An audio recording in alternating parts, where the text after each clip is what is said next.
اعوذ باللہ من الشیطان الرجیم بسم اللہ الرحمن الرحیم۔ امید ہے کہ آپ سبھی بخیر و عافیت ہوں گے، اور آج سے انشاءاللہ ہم وہ موضوع اٹھائیں گے جو ہماری ماؤں بہنوں کے لیے ضروری ہے، اور انشاءاللہ اس سے ہمیں فائدہ بھی بہت ہوگا۔ دیکھیے، اسلام نے عورتوں کو جو مقام اور مرتبہ دیا ہے اس کا ایک پہلو مطلق ہے۔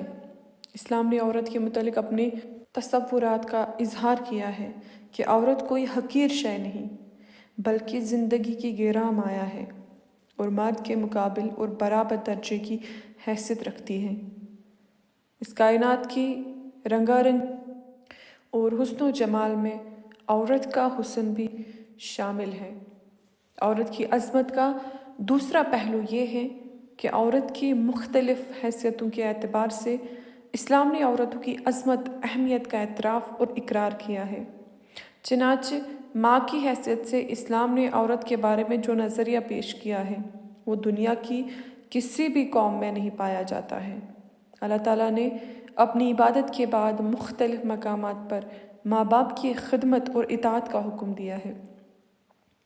سورہ اسراء کی آیت نمبر 23، وَقَضَىٰ رَبُّكَ أَلَا تَعْبُدُوا إِلَّا إِيَّاهُ وَبِالْوَالِدَيْنِ إِحْسَانًا، یعنی آپ کے پروردگار نے یہ فیصلہ کر دیا کہ تم لوگ کسی کی عبادت نہ کرو سوائے اپنے رب کے، اور اپنے والدین کے ساتھ حسن سلوک کرو۔ اسلام نے ماں کے ساتھ حسن سلوک کی وجہ یہ بیان کی ہے کہ ماں بچوں کی پیدائش اور تربیت میں بہت زیادہ تکلیف برداشت کرتی ہے۔ حمل کے زمانے سے لے کر بچہ کے جننے تک، اور اس کے بعد دودھ پلانے اور اس کی تربیت کے لیے بہت زیادہ مشقت برداشت کرتی ہے۔ اس لیے ماں کا حق باپ کے مقابلے میں بہت زیادہ قرار دیا گیا ہے۔ سورہ لقمان کی آیت نمبر 14 پر نظر کریں۔ اللہ تعالیٰ ارشاد فرماتا ہے، اور ہم نے انسان کو اپنے والدین کا حق پہچاننے کی تاکید کی ہے۔ اس کی ماں نے تکلیف پر تکلیف اٹھا کر اسے اپنے پیٹ میں رکھا اور اس کو 2 سال دودھ پلایا۔ اسی لیے ہم نے اس کو نصیحت کی کہ میرا شکر گزار بن اور اپنے والدین کا شکر بجا لا، اور میری طرف تجھے لوٹنا ہے۔ اور سورہ احقاف آیت نمبر 15 پر نظر کریں تو اللہ تعالیٰ ارشاد فرماتا ہے، اور ہم نے انسان کو اپنے والدین کے ساتھ حسن سلوک کی تاکید کی ہے۔ اس کی ماں نے مشقت اٹھا کر اسے پیٹ میں رکھا اور مشقت اٹھا کر ہی اس کو جنا، اور اس کے حمل اور دودھ چھڑانے میں 30 مہینے لگے۔ دیکھیے، دونوں آیت میں اللہ تعالیٰ نے عورت کی فضیلت اور ماں کی عظمت کو اس لیے بیان کیا ہے کہ ماں باپ کے مقابلے میں بچے کے تعلق سے زیادہ تکلیف اور مشقت برداشت کرتی ہے۔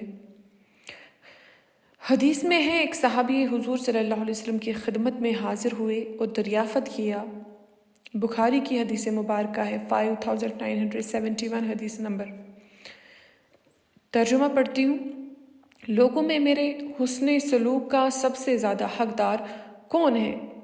تو آپ صلی اللہ علیہ وسلم نے فرمایا، تیری ماں۔ اس نے کہا، پھر کون؟ تو آپ صلی اللہ علیہ وسلم نے فرمایا، تیری ماں۔ اس نے کہا، پھر کون؟ آپ صلی اللہ علیہ وسلم نے کہا، تیری ماں۔ اس نے کہا، پھر کون؟ چوتھی بار آپ صلی اللہ علیہ وسلم نے فرمایا، تیرا باپ۔ یعنی اس حدیث سے معلوم ہوا کہ ماں کا درجہ باپ سے 3 گنا بڑا ہوا ہے۔ عورت کی عظمت اور ماں کے خدمت کا اسلام نے اس قدر تاکید کی ہے کہ اگر ماں مشرکہ ہو تو بھی اس کی خدمت اور اطاعت میں اور ان کے ساتھ حسن سلوک کا حکم ہے۔ ایک حدیث میں ہے، صحیح بخاری کی حدیث مبارکہ ہے، حدیث نمبر 2620، حضرت اسماء بنت ابی بکر رضی اللہ تعالیٰ، ان کی والدہ مدینہ منورہ ان سے ملاقات کے لیے آئی تو انہوں نے نبی پاک صلی اللہ علیہ وسلم سے دریافت کیا کہ میں اپنی مشرکہ ماں کے ساتھ صلہ رحمی کر سکتی ہوں؟ آپ صلی اللہ علیہ وسلم نے فرمایا، ہاں، اپنی ماں کے ساتھ صلہ رحمی کرو۔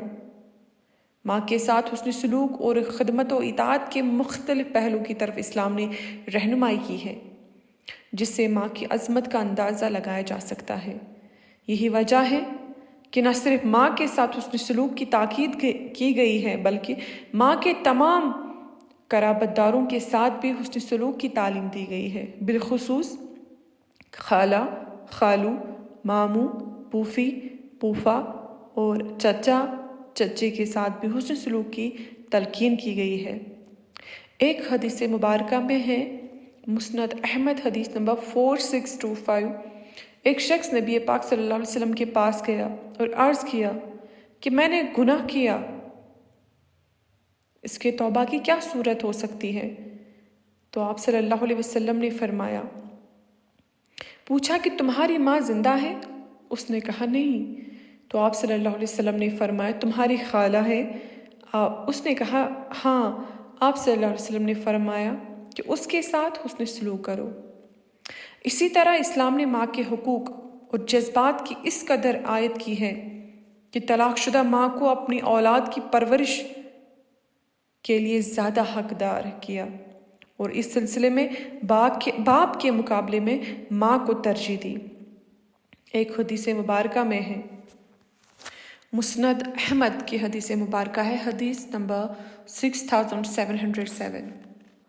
ایک عورت حضور صلی اللہ علیہ وسلم کی خدمت میں آئی اور عرض کیا کہ اے اللہ کے رسول، یہ میرا بیٹا ہے، میرے پیٹ میں رہا ہے، میرا دودھ پیا ہے اور میری آغوش میں پلا بڑھا ہے۔